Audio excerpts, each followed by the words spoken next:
Welcome to FYI. I'm Barry ZeVAN, and my guest on this show is a young man named Joe Woerly.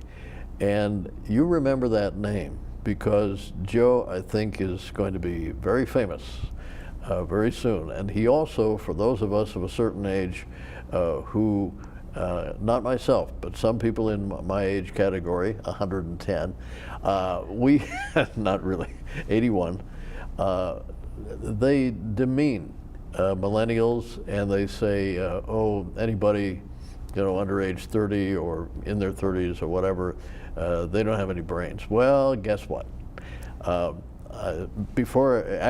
First of all, welcome, Joe. Thanks, Barry. Great to see you. Awesome, appreciate it. Yeah. Joe has invented something terrific. We met in a restaurant, but I want to use an example first of young people.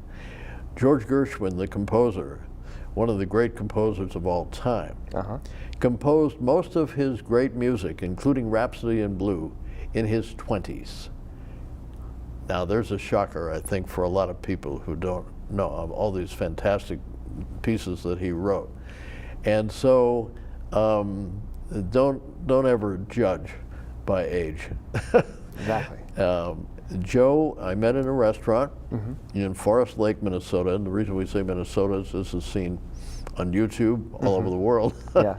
And so, but of course we're doing it from CCX Media here in Brooklyn Park, Minnesota, part of the Twin Cities. And so I met Joe in a restaurant, and I said, he said, hey, I created something. Oh, really? Well, that's good. So it turns out to be a product called VINO COCOA, and it's wine-flavored infused chocolate. Now, we've given the punchline here, but I want to see how this all began for you. You're a native of Jacksonville, Florida. That's right. So guide us from Jacksonville to VINO COCOA. Very cool, very cool. Well, the process of VINO COCOA has been quite a long one, quite honestly. I've been doing this steadily for 3 years now, like fully dedicated to it. But the idea happened actually 10 years ago when I was living in Jacksonville, Florida. And throughout my entire 20s, I had worked in music and worked as a sound engineer, and actually worked in lots of clubs, and actually owned my own music venue for a while back in Florida.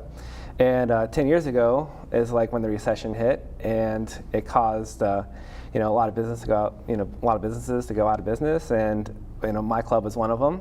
And when you have touring bands that are paying for gas and prices go up and people don't have money to go out, our club shut down, and I lost all my jobs working in music after working in music from the time I was 21 till I was 28, and so it was like 7 full years of working in music every day, and it was a great part of time of my life. But then I came up with this idea when I needed a job more than anything, and it almost seemed easier to start a business than to get a job, because even to get a restaurant job during the recession, you'd be lucky. I would wait in lines for a restaurant job, waiting behind people who gone to college and we're all corporate dressed, and they're in a restaurant and trying to get a job, and whereas they lost their job somewhere else. So it was really hard to even get a simple job. So I was like, I need to come up with a product, come up with a business idea, or do something. So I had a friend, her name is Mia, and we met in high school, and I would go to her family's house every Thanksgiving and Christmas, and they're from Brazil, so they had amazing Brazilian food every holiday. And her mom was a fantastic cook, and she needed a job as well. And when I needed a job, I knew someone else needed a job, and I was like, why don't we come up with chocolate products? And I was like, I'll help market it and sell it, put it together. You're my talent, you're my chef.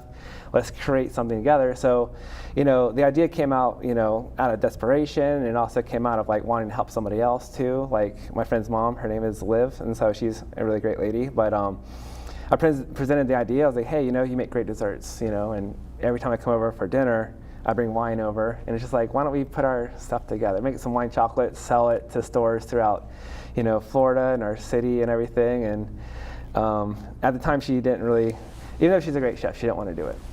she was like, I don't know too much about chocolate, even though your misconception is beyond, your opinion's just too much for me, I guess. But she's still a great chef. I was like, I wanted her to work with me. So I was like, okay, it's not in the world, but I had the idea still.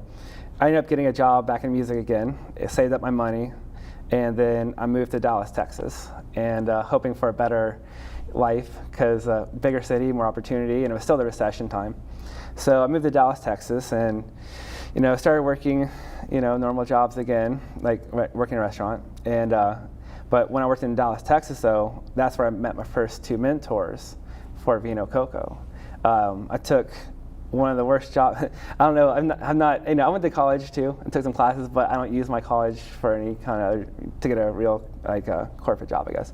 But it was the mentors who helped me get what I needed to do. And I took one of the worst jobs in the world just to meet one guy, my first mentor, who was a retired food. He produced food and sold pickles to restaurants and stuff like that. So his name is Steve, and I got a job working with him, and I would just try to be his best friend every day just to learn more from him. And he was the guy who got me started with how to UPC codes to getting insurance and just all the groundwork to getting a food product done, which when I first had the idea, I had no idea. I was just like, let's just make it and sell it. It was just that simple. But I was very naive, but I'm learning more as I go, of course. But Steve was my first mentor, and he taught me the ropes of how to get things going. I eventually became friends with my second mentor, who was a chocolatier, and he told me exactly how to make the product. And I'm not a chocolatier at all, but I learned how to, since then I've learned how to temper chocolate, create chocolate, and I took the skills that my second mentor gave me to create to actually create my product. And so this is while I was still living in Dallas, and I got busy again because some music opportunities came about, and I went to Europe for a while and traveled, throughout Europe with some musicians, and went to Russia as well, and was pretty busy, and I worked in television as well. So in that time in Dallas, but I moved back to Florida, and I got my third mentor.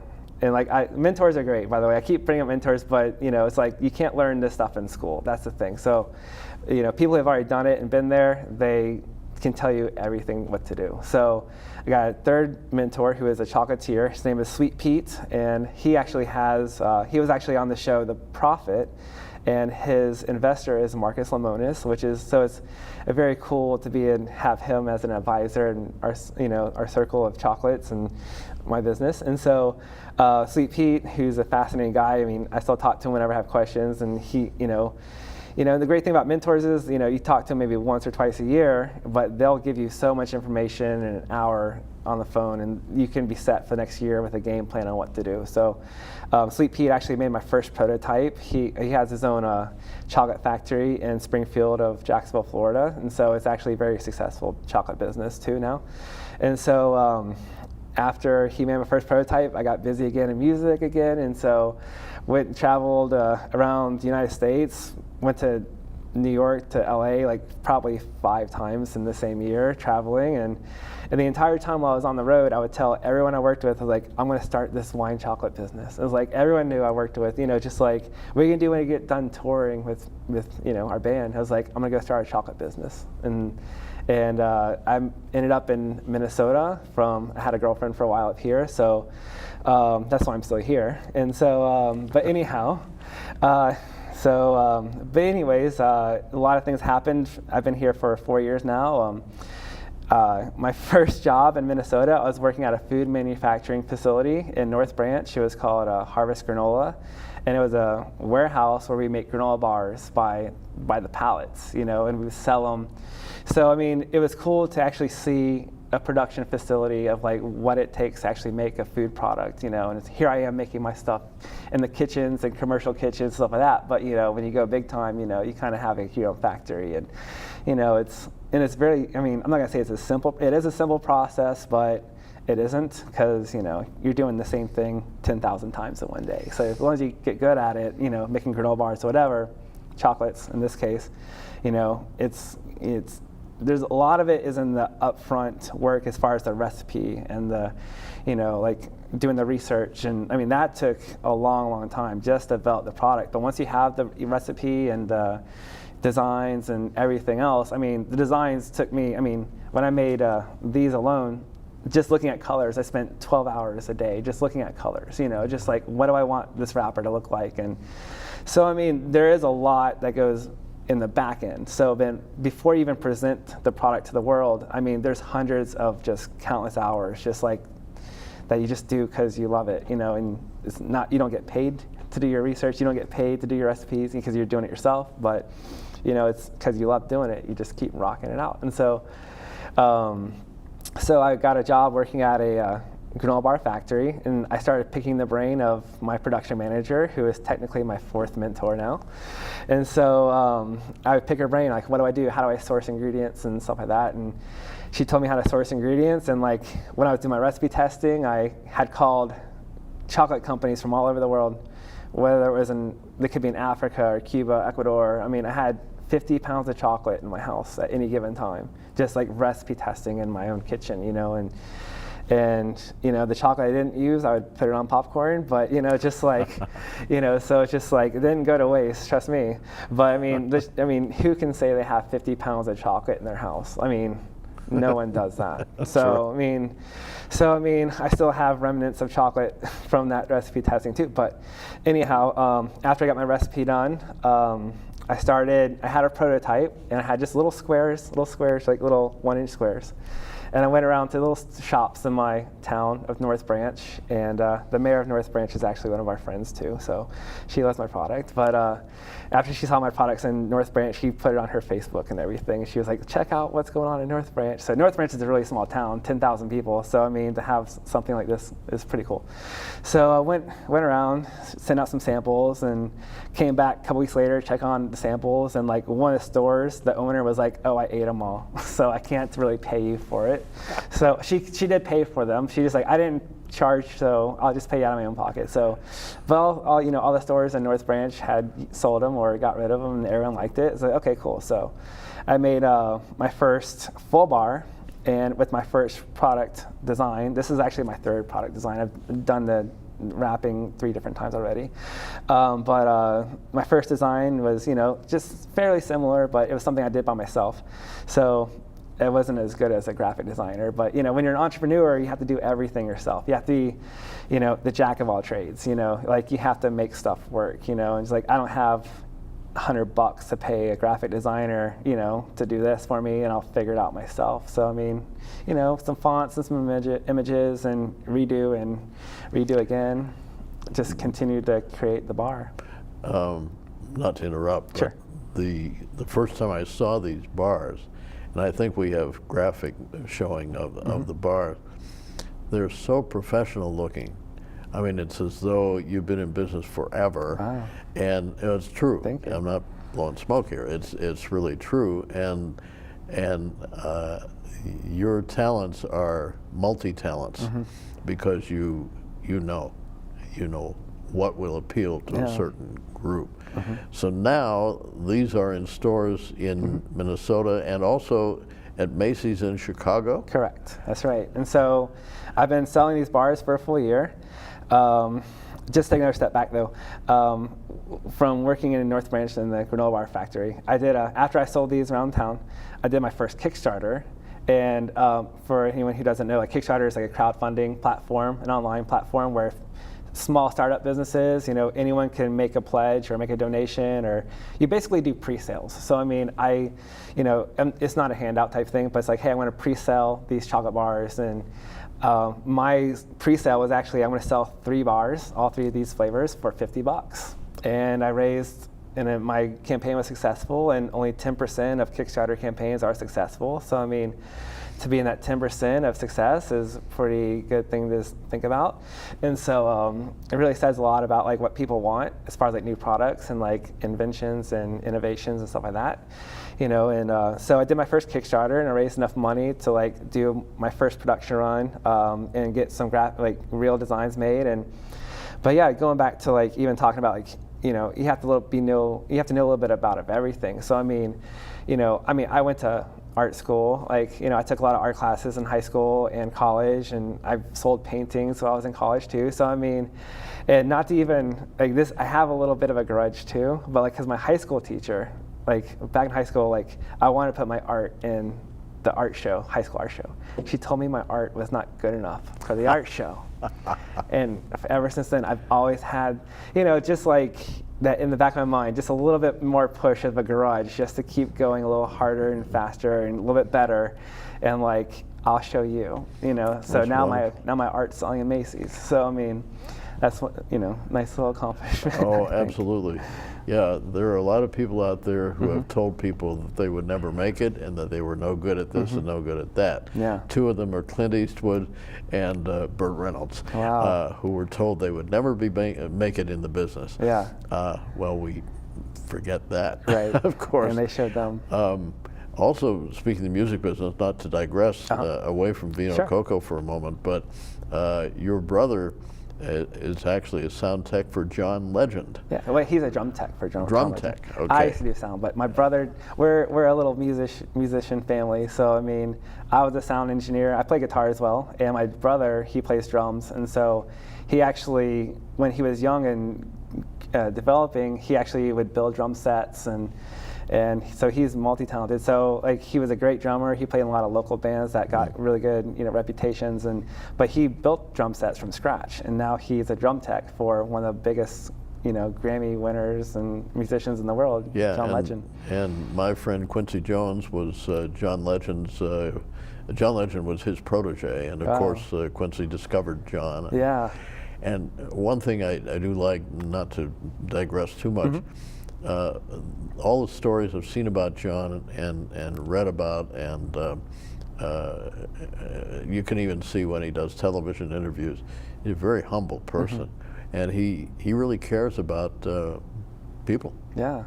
Yeah. Yeah, he's a really nice guy. And from what I've heard, my brother, he's worked with lots of musicians, from the Jonas Brothers to like Miley Cyrus and all these other people, but he says John Legend's one of the nicest people you could ever meet. Yeah. Yeah. Yeah, he didn't forget his roots. Yeah. Didn't forget his roots. It's wonderful. So back to VINO COCOA. It actually boggles my mind that you have 50 pounds of cocoa. Do you have it in your house or your apartment or whatever? Yeah, it was stashed away in the closet, in the kitchen, anywhere I can find a spot for it, really, because under my bed. So I mean, 50 pounds of chocolate is quite a bit. So I mean, you need a lot of space.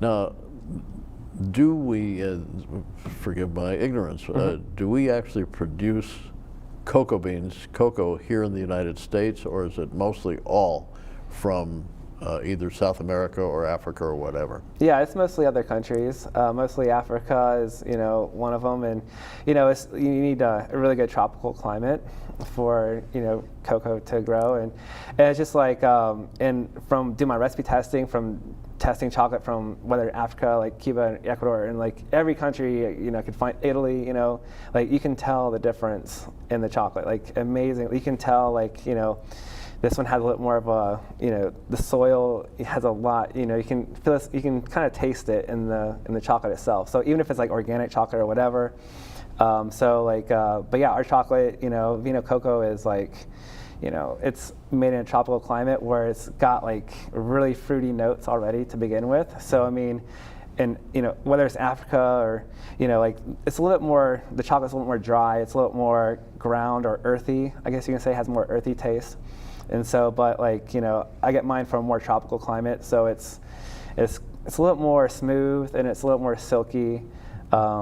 And the notes are, like, there's already like fruity notes already in the chocolate, you know, before I even start. And so like, you know, and I have like my wine flavors, they're custom made for me. I have a flavor that makes a flavor company that makes some custom flavors for me. And they're a really prestigious company as well. So, but this flavor company to make these flavors for me is a pretty great thing, because they're a very well-known company that, if I said who they are, people know who they are. So, but my flavors are exclusive. They're for me. You know, they made them just for me, and I tell them what flavors I want. And we have some new flavors on the way. And right now, I have a Cabernet flavored dark chocolate, and that was my first flavor. And then after I made my first bars, I sent them to my flavor company. I was like, hey, this is what I'm doing with your flavors, with your products. It's like, can you make me more flavors? And this company, they're a big, big, big company, and to work with me, who's just a small, little guy, just like, I got a product I want to make, and they went out of their way to make these flavors for me. So for them to actually see the future in this business as well, this is a great thing. So wonderful. Yeah. So we right now have a Cabernet dark chocolate, and there's also a Merlot dark chocolate, and then I have a Chardonnay white chocolate. I have some new flavors coming up. And these are my 3 main flavors, which I brought out to to the marketplace last year, and so I have my 4th flavor coming up, which I'll probably introduce starting next month. Once the weather cools down a little bit, and it's a little more timely. For the fall, people are more into more gifts and stuff like that. So I'm gonna have a sangria flavored dark chocolate coming out, and they're all non-alcoholic as well. So I mean, it's really great to be sold in stores because whether they get shoplifted, the kid takes them or whatever, that's fine. There's no alcohol in my products, but the flavoring, is for anyone who's like really. There's a lot of foodies in there, but the flavoring is like less than 1% of the ingredients. So I mean, my bar is 99% organic, and so it meets those standards of an organic product as well.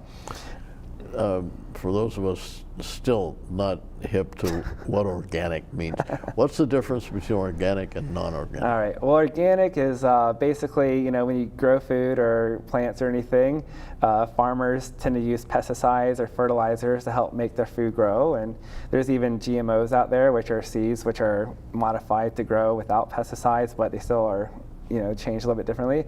But, cocoa is, another plant that's highly fertilized and pesticides, and that's for all foods that are non-organic. Like you can, whether it's lettuce or even carrots at the grocery store, if it's not organic, that has pesticides on it, and you put it in your mouth, and now you have pesticides in your body. So I mean, people don't really think of it that way because they just see the surface. But I mean, your vegetables and whatever, if it's not organic, it's been sprayed with pesticides and fertilizer.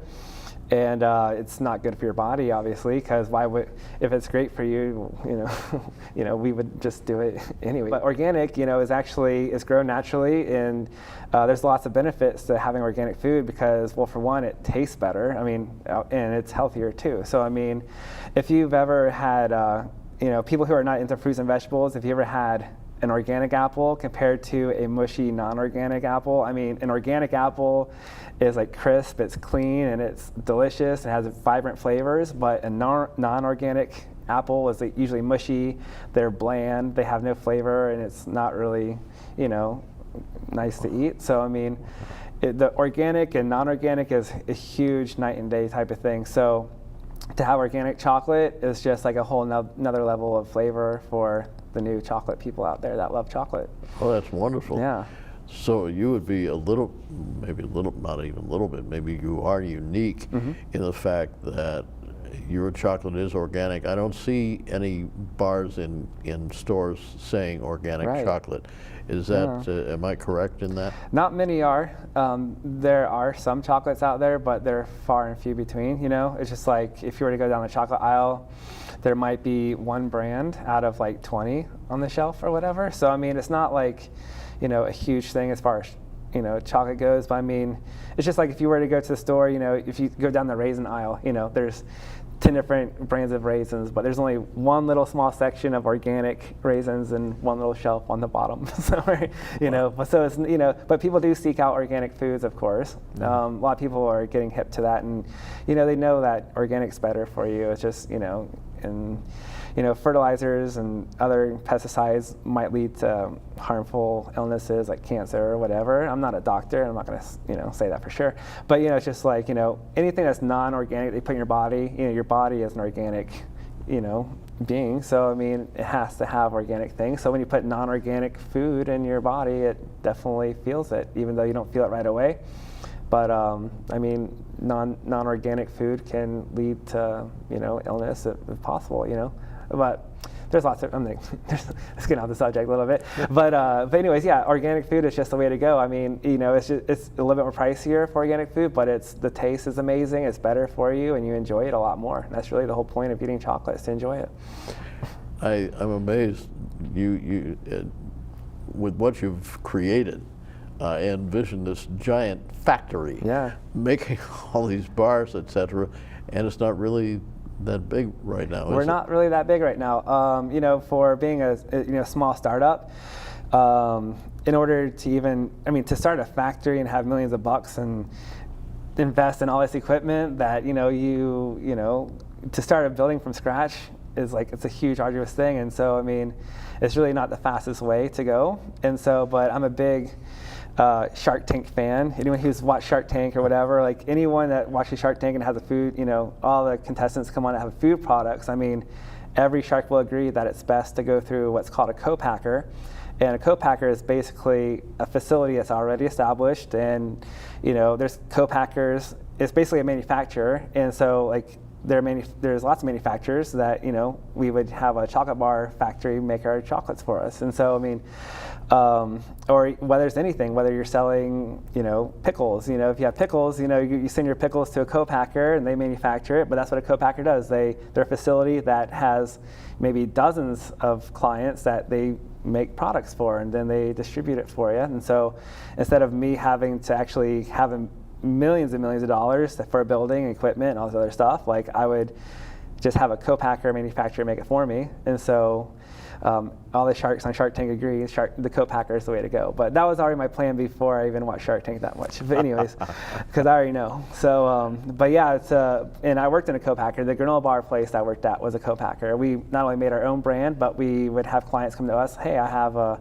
marshmallow granola bar I want to make, or whatever, peanut butter chocolate bar, or peanut butter granola bar I want to make. So we would co-pack for them as well. So we had our own products and we would sell them. So working in North Branch in that food facility, really let me see how things go. And, I eventually, would learn how to make contracts and NDA agreements and stuff like that just by working in that facility. So now when I go to my manufacturers, I know all about non-disclosure agreements, and I know all about contracts, and I know what they can expect, whether they want a year agreement or 2-year agreement. And so, there's a lot goes into it. So I will not be investing in my own manufacturing facility as much as I would want to. That'd be great. But the most smartest way to go would be just to have a manufacturer make it for us. And in the long run, if business is going well and I can afford it, then maybe we will have our own factory. That's wonderful.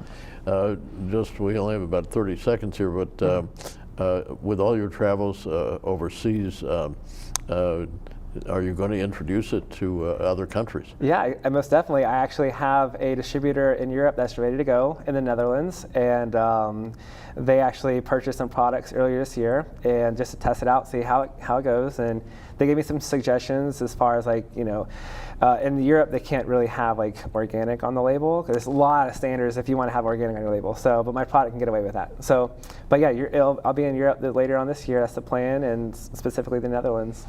That's wonderful. I cannot wait. As I said at the beginning, people are going to know your name. Yeah, thanks. Big time. And I can't thank you enough, Joe. Yeah, well, thank you for having me here, of course. This is so amazing. My pleasure, my honor. All right. And now shameless plug time. My book is available on Amazon. It's not the kind of book you think it is. It's a history book, and people who have told me their stories. So it's on Amazon. See you next time.